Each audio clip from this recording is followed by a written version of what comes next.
Bom dia, irmãs e irmãos, né? Mais uma quarta-feira de estudo, né? Do Evangelho do Mestre Jesus de Nazaré.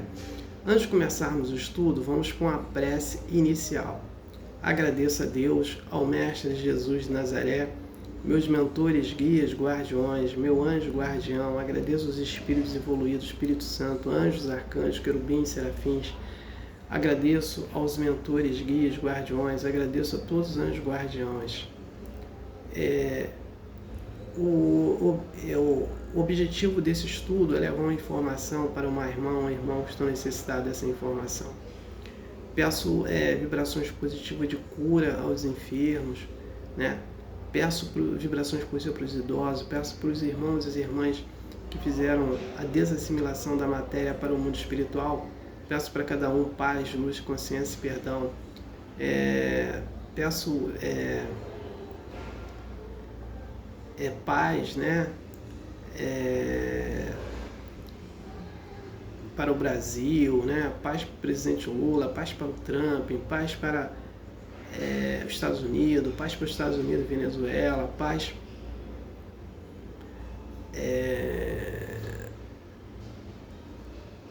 Rússia e Ucrânia, né? Paz para todos os países. Envio também vibrações positivas para os sofredores, necessitados, inadimplentes. Peço a permissão a Deus para dar por iniciado mais um estudo do Evangelho do Mestre Jesus de Nazaré nessa quarta-feira, dizendo a todos do fundo do coração e dos dois lados da vida, graças a Deus. Comunicado, né? O filme Nosso Lar 3, a narrativa dele será desse livro aqui, Obreiros da Vida Eterna, psicografado pelo médium Chico Xavier e pelo espírito André Luiz. Vou citar 3 itens, né? O primeiro item é de um casal que se amava e o pai da moça não queria saber desse relacionamento deles. Então, eles terminam o relacionamento, né? E cada um vai viver a sua vida, né? Como cada um de nós retorna ao mundo espiritual, eles retornaram e lá se encontraram. Outro item é que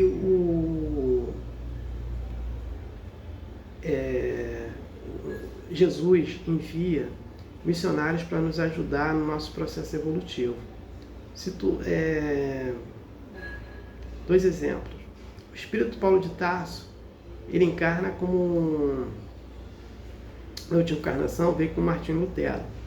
O espírito outro exemplo é que o espírito de Maria Madalena, ela vem na última encarnação com Madre Teresa de Calcutá, né? Então,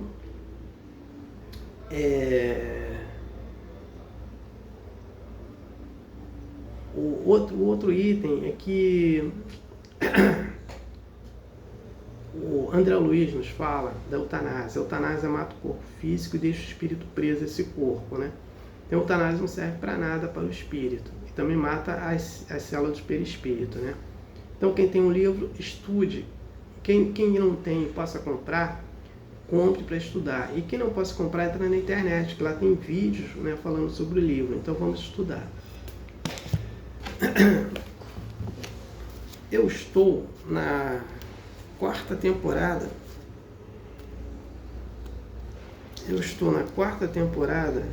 Peraí. Aqui. Eu estou na 4ª temporada estudando por esse livro aqui. O Evangelho segundo o Espiritismo, autor Allan Kardec, a 5ª temporada, perdoe, né? Evangelho segundo o Espiritismo, autor Allan Kardec. A primeira temporada foi o mesmo livro. A segunda foi o livro Ramatiz, o Evangelho à Luz do Cosmo, pergunta e resposta no Espírito Ramatiz e o médium Exílio Mais. E a 3ª temporada foi o mesmo livro e a 4ª também. Como funciona o meu trabalho? Eu faço uma prece inicial, comunicado, leitura, interpretação da leitura e prece final. Então vamos à leitura. Ela se dirige para o que é puro, eterno, imortal, e sendo da mesma natureza. Fica aí ligada tanto tempo que o possa, então desse caminho cessam. Porque está unida ao que é imutável. E esse estado de alma é o que se chama sabedoria. Assim, o homem que considera as coisas de baixo, né, terra a terra, do ponto de vista material, se ilude para apreciá-las com justeza, e é preciso vê-las de cima, quer dizer, do ponto de vista espiritual. O verdadeiro sábio, pois deve, de alguma sorte, isolar a alma do corpo para ver com os olhos do espírito. E é o que ensina o Espiritismo, capítulo 2, número 5. Item 3.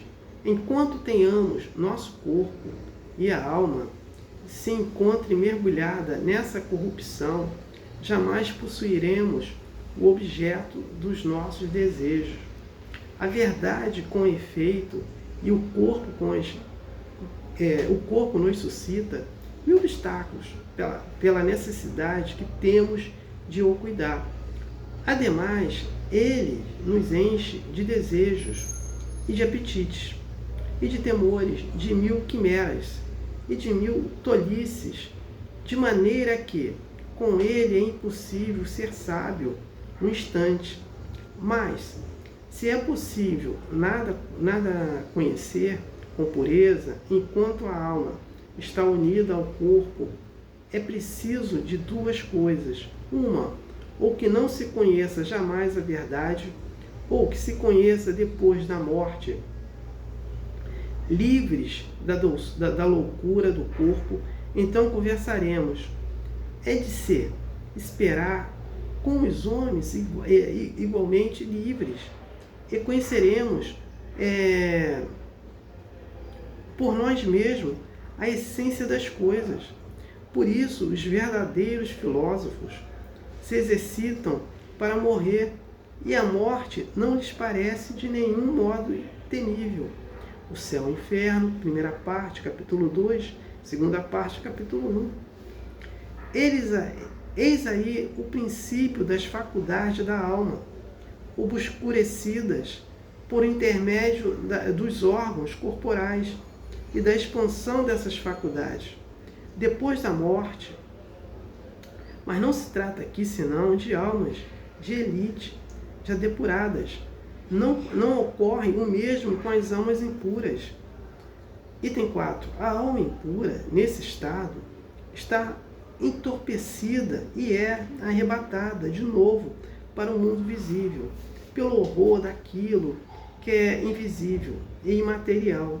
Ela erra, então disse, ao redor dos mausoléus, né, e dos túmulos perto dos quais viu por vezes fantasmas tenebrosos, como devem ser as imagens das almas que deixaram o corpo sem estar inteiramente puras, o que retém algumas coisas da forma material, e que é o que faz com o olhar possa percebê-las. Essas não são as almas dos bons e mais dos maus, que são forçadas a errarem nesses lugares, onde carregam o castigo da sua primeira vida e onde continuam a errar, até que os apetites inerentes à forma material que se deram conduzam-nas a um corpo, e então elas retornam sem dúvida os mesmos costumes que durante sua primeira vida foram objeto das suas predições. Então vamos entender aqui. Então ele fala aqui de sabedoria, né? A sabedoria que ele fala aqui é a sabedoria espiritual, né? Quando ele coloca aqui que tem alguns filósofos que são mais evoluídos que se preparam para a morte, porque ele sabe da vida espiritual. E aí ele fala de um espírito que entra naquele estado de samsara, só encarna, e a evolução é muito pouca. E ele vive só na caminhada do mal, só na caminhada do mal, só na caminhada do mal, só fazendo coisas erradas, né? Então é nessa colocação, em resumo, que é feito isso. Ele fala da sabedoria. A sabedoria o que é? Ela é o exercício do nosso conhecimento. Um exemplo, uma pessoa que vai para uma universidade, ela vai aprender, né, o conhecimento e vai se formar. E ela vai colocar em prática aquilo que ela aprendeu. Essa é a sabedoria dela, né? O que nós fazemos conosco? Nós não utilizamos essa sabedoria espiritual daquilo que nós aprendemos de bom aqui, né? Essa paz, essa felicidade, não colocamos em prática de forma sábia, né? Ficamos na vida na porta larga, né? E aí é um problema de repetição das coisas erradas, né? Então, não tenho mais nada para falar sobre o texto, eu passo para a prece de encerramento. Agradeço a Deus, ao Mestre Jesus de Nazaré, meus mentores, guias, guardiões, meu anjo guardião, agradeço os espíritos evoluídos, Espírito Santo, anjos, arcanjos, querubins, serafins, por mais um culto, um estudo do Evangelho do Mestre Jesus de Nazaré, né? Que o objetivo foi atingido de eu ter levado uma informação para uma irmã ou irmão que estão necessitados dessa informação. Peço a permissão a Deus para dar por encerrado mais um estudo do Evangelho do Mestre Jesus de Nazaré, dizendo a todos do fundo do coração, dos dois lados da vida, graças a Deus, gratidão a irmão ou irmão que me ouviram e me assistiram. Aleluia, amém.